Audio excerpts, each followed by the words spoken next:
안녕하십니까. 지저스 메디컬 센터 조형훈 원장입니다. 신앙에서 우리는 작고 큰 여러 가지 문제들이 있습니다. 특별히 우리가 분명한 문제들이 있다면 그런 문제들은 나름대로 좀 손쉽게 해결할 수가 있습니다. 그렇지만 개념을 잡을 수 없을 정도로 막연해 보이는 그러한 문제들은 우리 신앙 안에서 너무나도 많이 있습니다. 그런 문제가 있다면 여러분 가정이나 여러분 주변 환경 속에서 그 문제가 얼마나 잘 해결되고 있습니까? 하나님 앞에 그토록 많이 부르짖고 기도하며 간구하실 텐데 그런 과정을 통해서 지금 얼마의 기간 동안 노력하셨고 얼마만큼의 하나님의 응답을 받으셨는지요. 그래서 이번 시간에는 하나님의 명령, 굴복 이후 주어지는 독자성 그리고 만족이라는 그 제목으로 함께 은혜 받는 시간을 갖고자 합니다. 오늘 우리 신앙 안에서 여러 가지 산적한 문제들이 많은데 그 중에 우리가 일상적인 가정에서 일어날 수 있는 일들을 한번 상담 사례로 이렇게 제시해 봤습니다. 결혼 10년 차 주부입니다. 아이는 두 아이가 있습니다. 초등학생이고 3학년, 1학년. 2년 터울로서 맞벌이 주말 부부입니다. 그런데 시어머니께서 때로 이렇게 언짢을 때가 되면 막말을 하신다고 하십니다. 그 다음에 남편은 이른바 온실속 화초. 그런 남편이라고 이 사례자가 남편을 소개했습니다. 특별히 수동적이고 불평이 많고 불만이 많다고 합니다. 자, 이런 가운데서 시어머니를 통해서 분노와 그 다음에 남편을 통해서 끊임없이 불신할 수밖에 없는 그런 현실을 경험하고 있었습니다. 그래서 우울증과 불면증을 호소하고 있습니다. 그럼에도 불구하고 이분은 교회 집사님으로서 교회 충성하고 기도 생활을 꾸준히 이렇게 해오고 있습니다. 그런데 문제는 시어머님의 그러한 인격, 그런 성품, 또한 남편의 이러한 인격, 이 문제가 기도와 간구로서 고쳐지지 않는다는 거죠. 그렇죠? 네, 여러분도 참 이런 문제에 대해서 공감하실 것입니다.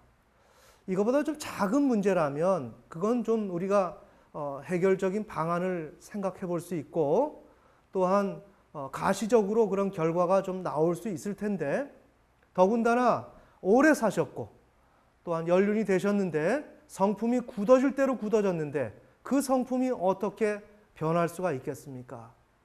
참 이렇게 또한 남편의 그런 인격의 문제, 우리 한국교회 여성 신자들이 호소하는 문제는 남편의 그러한 인격 때문에 상당히 많은 부분에서 호소하고 있습니다. 그렇다면 이러한 문제를 어떻게 해결할 것인가 하는 문제입니다. 그래서 이런 문제에 대해서 우리가 먼저 문제를 제기해 보면 신자의 삶의 안녕, 이런 부분에 대해서 우리는 어떻게 해결할 것인가. 예를 들어서 오늘 말씀드린 대로 부부의 성격 차이로 발생되는 문제, 이런 문제를 어떻게 우리는 해결해야 될 것인가 하는 중요한 그러한 우리의 상황에 놓여져 있습니다. 자, 그래서 오늘 저는 이 문제를 시어머님과 남편의 그런 인격의 문제를 변화시키는 것도 중요하지만 오늘 우리는 이 문제를 성경적으로 첫 번째로 바라봐야 하는 것이 우선이다. 아멘.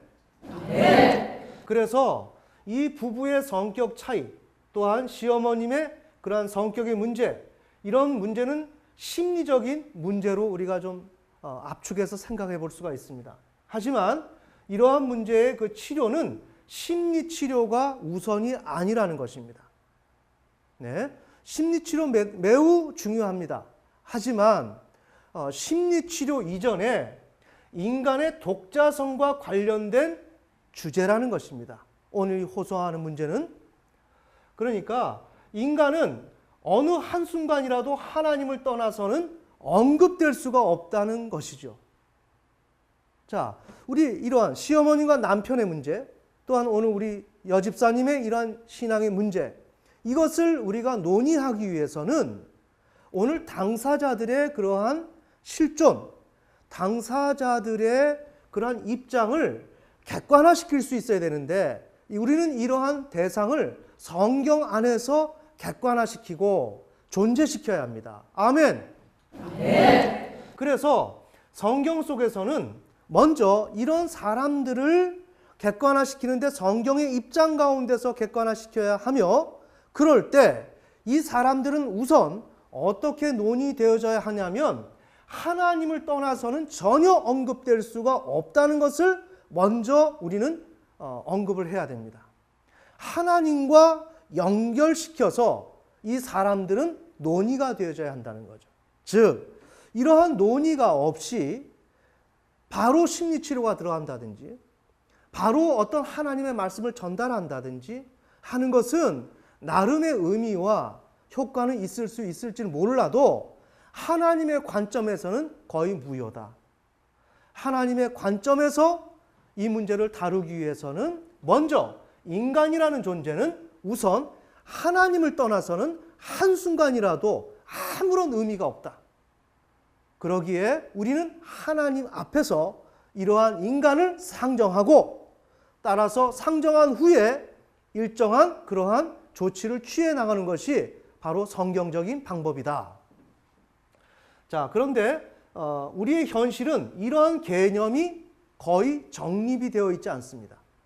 우선 하나님 앞에서 인간이 언급되어야 한다는 것, 하나님을 떠나서는 인간 스스로의 노력과 여러 가지 시도는 거의 의미가 없다는 것을 먼저 알아야 되는데 이러한 사실을 모르고 우리는 하나님을 떠나서 모든 문제를 나름의 방식으로 접근해 나가고 오늘 이 가정처럼 수많은 노력과 또한 신앙생활과 충성과 기도의 생활이 있겠지만 이것 또한 자기 개인의 노력에 불과할 수가 있다. 아멘. 네. 자, 그래서 이러한 문제에 대한 해답을 우리가 얻기 위해서 대안은 무엇인가 라고 우리가 생각해 볼 때 성경의 창세기 1장 26절에서 28절의 성경을 우리는 잠시 생각해 볼 필요가 있습니다. 창세기 1장 26절에서 28절을 보면 하나님이 가라사대 우리의 형상을 따라 우리의 모양대로 우리가 사람을 만들고 그로 바다의 공기와 공중의 새와 육축과 온 땅과 땅에 기는 모든 것을 다스리게 하자 하시고 하나님이 자기 형상 곧 하나님의 형상대로 사람을 창조하시되 남자와 여자를 창조하시고, 네, 바로 이 성경 구절입니다. 그러니까 이 성경 구절대로 우리가 이 문제에 대한 대안을 한번 마련해 본다면 인간은 하나님의 형상과 뜻과 계획대로 창조되었습니다. 따라서 인간은 하나님으로부터 독자성을 부여받게 될 때 나라는 존재로 살아갈 수 있게 된다는 거죠. 매우 중요한 내용입니다. 그래서 독자성이란 타자와 조금도 섞임없이 구별되는 혼자만의 특유한 성질, 그 자체만의 특유함. 네, 이것이 독자성입니다. 그러니까 이것이 독자성인데 이 독자성을 부여받게 될 때 나라는 존재로 살아갈 수 있다는 거죠. 그러니까 우리가 여기서 얘기했던 것은 먼저 성경의 입장에서 나는 누구인가 라는 것을 우리는 생각해 보자고 제가 말씀드렸습니다. 그러기 위해서는 이 성경이 해당되는 성경 구절이 창세기 1장 26절에서 28절인데 인간이 하나님의 형상과 뜻과 계획대로 창조되었다는 거죠. 그러기에 인간은 하나님의 뜻과 계획과 명령과 언급이 있을 경우에만 인간은 독자성이 있다는 것입니다. 하나님의 언급, 하나님의 명령, 그분의 뜻, 그분의 계시 이러한 것이 있을 경우에만 나는 나로서 존재한다는 것입니다. 이 얘기는 왜 할까요? 우리는 이러한 경우를 빼버리고 내가 그냥 존재하는 줄 알아요. 아닙니다. 나는 하나님의 말씀과 그분의 뜻 가운데서만이 나는 독자성이 있습니다. 매우 우리가 중요한 개념입니다. 하나님의 뜻이 없다면 내가 그 어떤 일을 하려고 해도 나는 없는 것입니다. 나는 없고 없기 때문에 내가 없는 내가 시도하는 것은 아무런 의미가 없는 거죠. 그런데 이러한 조건을 이렇게 독자성을 부여받을 수 있게 되는 경우는 어떤 경우에 일어날 수 있는가? 그것은 하나님의 계획과 뜻이 한 인간에게 주어지게 될 때 그 인간은 자신의 의지가 존재하죠. 자신의 선입견이 존재하죠. 판단의 능력과 그러한 의도가 이미 존재하고 있습니다. 그렇다면 하나님의 뜻과 그 계획이 한 인간에게 도달해서 그것이 수용되어질 때라야 한 인간의 독자성이, 고유한 독자성이 형성되고 비로소 나라고 형성되는 것인데, 그러기 위해서는 나의 의지와 나의 선택과 기타 등등 내 안에 모든 있던 것이 하나님 앞에서 없어져야 합니다. 맞죠? 그래야만 그 하나님의 그 뜻이 내 안에 들어와서 그 뜻에 준한 나의 독자성이 창조될 수가 있고 설립될 수가 있는 거죠. 아멘? 네. 자, 그렇기 때문에 이러한 나 자신의 의지와 노력과 기타 등등의 그런 요소가 완전히 소멸되어져야 하는데, 이 요소가 소멸되어지는 것은 그래, 나의 의지를 내가 포기할 거야 라고 생각한다고 그것이 없어지는 것이 아니라는 거예요. 그것은 바로 하나님의 말씀 앞에서, 하나님의 존전에서 나 자신이 완전히 굴복되어지지 않으면 내 의지와 내가 가지고 있는 자원이 없어지지 않는다는 것입니다. 그렇겠죠. 내가 굴복되지 않는 이상 나는 얼마든지 나의 의지와 나의 자원을 쓸 수가 있거든요. 그런데 내가 굴복되어져서 나는 도무지 내 능력으로 안 된다. 나의 힘으로 안 된다. 나는 오직 하나님의 뜻 가운데서 그분이 계획하신 것으로만 나는 살아갈 수 있는 존재다. 이렇게 내가 생각이 들 때라야 비로소 내 의지와 내게 있는 자원을 기꺼이 사용하지 않을 수 있는 그런 계기가 시작될 수 있다는 내용이죠. 아멘. 네. 그래서 그렇게 될 때라야 우리는 어떠한 문제가 있다 할지라도 그 문제를 해결하기 위해서 우리는 논의할 필요가 있는데, 그 논의가 이때서부터 시작된다는 거예요. 자, 오늘 우리 사례, 이런 시어머님과 남편과 이런 갈등의 문제를 우리는 1차적으로 우선적으로 신앙 안에서 접근한다는 그러한 명목하에 심리치료든 기독교 상담이든 뭐 하나님의 말씀으로 접근하든 여러 가지가 있겠지만, 그보다 중요한 것은 하나님께서 그 신자를 향해서 어떠한 뜻과 계획을 갖고 계시며, 그래서 그 뜻과 계획 아래서 그분에게 주어져 있는 독자성이 무엇이냐, 그래서 그분이 무엇인가, 하나님 앞에서 어떤 존재인가 라는 것을 먼저 규명받아야 된다는 거죠. 그런데 우선 우리는 그렇게 하나님 앞에서 나의 독자성을 이렇게 부여받기 전에 내 안에 있는 의지와 이른바 나의 주관과, 더 심하게 말하면 나의 고집과 이러한 억센 나의 주장들이 이것을 가로막고 있거든요. 또한 이러한 하나님의 이러한 질서를 우리는 알지 못하거든요. 모르기 때문에 내 방식대로 먼저 해결하려고 시도한다 이거예요. 그러면서 안 된다고 우리는 발을 동동 구를 수가 있다는 내용이죠. 그래서 그런 문제들은 바로 이러한 과정을 통해서 천천히 성경적으로 개념화시켜 나가는 가운데, 이런 한 인간이 하나님 앞에서 정말 한 실존으로 이렇게 규명되고 객관화시키는 작업을 통해서 나는 나에 대한 문제를 해결하기 위해서 논의가 시작될 수가 있고, 또한 이 문제를 해결할 수 있는 시도를 그때서야 우리는 할 수가 있다. 자, 그런데 우리 오늘날의 우리 한국교회 실정은 인간 스스로에게 독자성이 없음을 모릅니다. 나는 하나님을 믿는 사람이다. 이렇게 객관적인 그러한 진리 앞에서 나의 주관적인 상황을 전혀 고려하지 아니하고, 주관적인 상황을 염두에 두지 아니하고 객관이 나의 주관과 일치하는 것처럼 착각하면서 나에게 독자성이 있는 것처럼 생각을 해요. 하나님과 나 사이에 개별적인 하나님의 그 뜻이 있을 텐데, 그 뜻이 오늘 이 시간에 이루어지기 위해서는 나에 대한 내가 하나님 앞에서 어떠한 독자성을 부여받아야 되는데 그런 전체를 모르기 때문에 무시한다는 거죠. 그 결과 하나님으로부터 독자성을 부여받아야 한다는 그 사실과 그 일을 위해서 하나님을 향한 굴복이 필요하다는 사실을 전혀 모릅니다. 오히려 스스로 독자적 존재로 인식하고 자신의 독자적인 삶을 잘 살기 위해서 하나님께 힘과 능력을 달라고 몸부림치면서 기도합니다. 잘 보셔야 됩니다.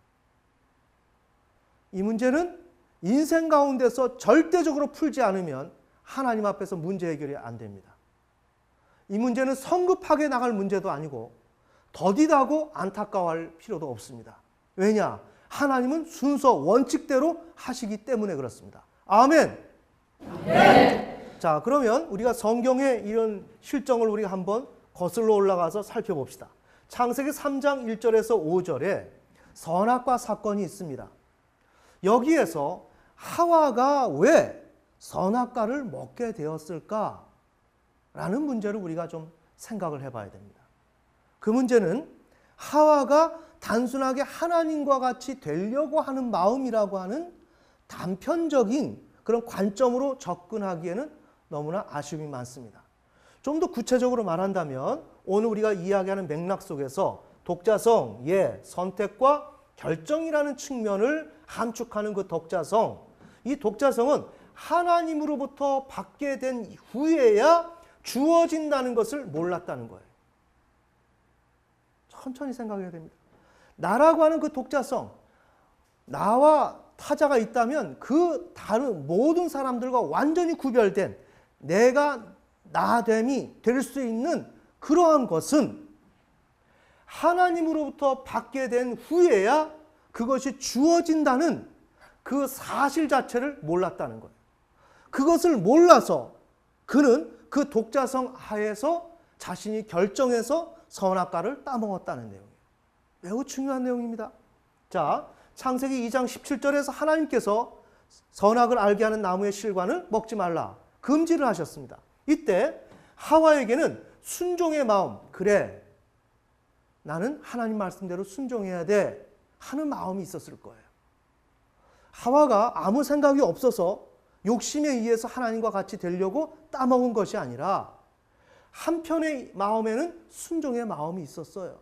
그런데 한편은 따먹고 싶은 마음이 이렇게 존재했다는 거예요. 그런데 하와는 선악을 알게 하는 나무의 실과를 따먹었어요. 그러면 이렇게 따먹을 수 있도록 그렇게 추동할 수 있었던 그 배경은 무엇인가? 선악과를 따먹게 된 그 배경, 따먹도록 밀어붙인 그러한 동기들은 무엇일까? 그것은 선택 결정을 자신의 소관으로 생각할 수 있었기 때문이라는 거예요. 잘 생각해야 됩니다. 선악과를 따먹고 싶은 마음이 한편에 있어요. 그런데 이것이 실행으로 옮겨질 수 있었던 계기는 내가 선악과를 따먹겠다, 먹고 싶다, 따먹겠다라고 하는 선택하고 결정하는 것이 자기에게 있는 줄 알았다는 거예요. 매우 중요하죠. 우리에게 이것을 해야 되느냐 말아야 되느냐 할 때 하나님의 말씀은 하지 말라 그랬다면 어때요? 이건 내게 할 권한이 없습니다. 이해가 되십니까? 왜? 우리는 하나님의 형상과 목적대로 지음받았는데 하나님께서 금지를 했다면 선악과를 먹기 위해 선택 결정할 수 있는 독자성이 아예 없기 때문에. 맞나요? 하나님의 목적과 그분의 그 뜻이 선악과를 먹도록 허락을 하지 않았어요. 따먹지 말라라고 말씀하셨어요. 그렇다면 하와는 따먹을 수 있는 그런 독자성이 없어요. 그런데 지금 우리는 어떻죠? 하나님께서 하지 말라 그래도 그런 독자성이 없음에도 불구하고 우리는 선택을 합니다. 자, 오늘 우리가 저런 호소 문제를 나름의 방식대로 선택을 합니다. 내가 하나님 앞에서 저 문제를 다루어야 될 독자성이 얼마만큼 있는지, 어떻게 독자성을 부여받았는지 그것을 검토해 볼 의향도 없고 그러한 진리 가운데 서 있지 못하면서 우리 마음대로 그것을 결정한다는 거예요. 그래서 하와는 이 과정을 몰랐습니다. 그래서 아무리 하나님이 금지했어도 자신이 결정한다고 하면 할 수 있는 것으로 생각했다는 거죠. 바로 우리의 모습이죠. 네. 내가 무조건 하면 된다. 또 하나님 앞에 잘못했으면 회개하면 된다. 이런 생각을 하는 거예요. 그런데 이거는 성경 앞에서 완전히 잘못된 생각들이라는 거예요. 그런 독자성을 하나님이 허락한 적이 없습니다. 따라서 우리는 이러한 삶을 살아가고 있는데 우리는 누군가 불법자라는 거예요. 하나님 앞에 아무런 명분도 없고 하나님과는 아무런 관계없이 내 나름의 방식대로 이 삶을 그렇게 살아가는 거예요. 자, 우리 창세기 16장 1절에서 3절 아브라함이 이제 독자 이삭을 아들을 낳아야 되는데 하나님의 응답이 없습니다. 자, 이렇게 될 때 독자성에 관한 개념이 전무한 상태에 있었다는 거예요. 아브라함이 하나님의 부름을 받았는데 이러한 자신이 하나님 앞에서 독자성을 부여받은 후에야 무슨 문제라도 풀어야 된다는 그 사실을 몰랐다는 거예요. 하나님과 별도의 위치에서 스스로 결정해버리는 거예요. 그 예가 창세기 16장에서 나와요. 하나님께서 사례가 그러죠. 생산을 허락지 않았기 때문에 나의 여종과 동침하세요. 그러니 아브라함은 사례의 말을 듣고 동침을 하죠. 이해가 되십니까? 이건 하나님의 명령에 입각한 자신의 독자성을 알았다면 이런 일을 행하지 않아요. 우리는 이런 개념이 아주 없죠. 그런데 하나님께서 창세기 17장에서 할례를 행하죠. 나 자신의 의지와 내가 선택하려고 하는 그러한 모든 나에 관한 것을 제거하도록 해요. 정말 나는 이제 아무것도 아니구나 라고 생각하고 하나님 앞에서 내 자신의 독자성이 정립될 때 어떻게 해요? 바로 이삭이 나오는 거예요. 아멘. 네. 우리에게 여러 가지 문제가 있지만 우리가 그러한 문제들을 하나님 앞에서 내 독자성을 부여받는 일을 우선적으로 신경 써야 되는데 그런 것을 신경 쓰지 아니하고 계속적으로 줄다름치니까 아브라함은 어떻게 했어요? 25년에 걸쳐서야 이삭을 낳을 수 있었던 거예요. 하나님께서 말씀하시니까 바로 그냥 아이가 나오는 겁니다. 뭐예요? 오늘 우리의 이런 신앙의 문제들은 우리가 여러 가지 방법론적으로 접근할 수 있지만 우선적인 것은 내가 누구냐는 거예요. 먼저 내가 치료를 받든지 문제가 해결되든지 하는 그 문제는 나라는 사람이 먼저 정립되거나 객관화되지 않는다면 그 문제는 문제를 풀 수가 없는 거예요. 그런데 지금 우리는 어떻게 하고 있어요?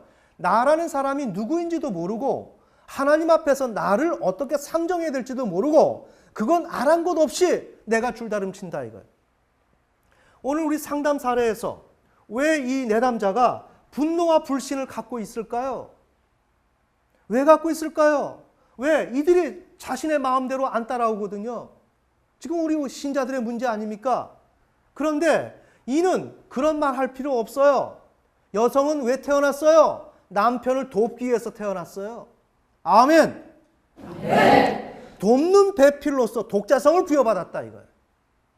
근데 왜 분노를 합니까? 왜 실망을 합니까?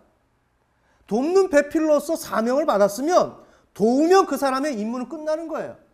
잘 돕기만 하면 이 문제가 풀려지는 겁니다. 그런데 돕지를 않고 그 사람들이 나의 의향대로 따라오지 않는다 그래서 분노를 갖고 실망을 하고 좌절을 한다 이것입니다.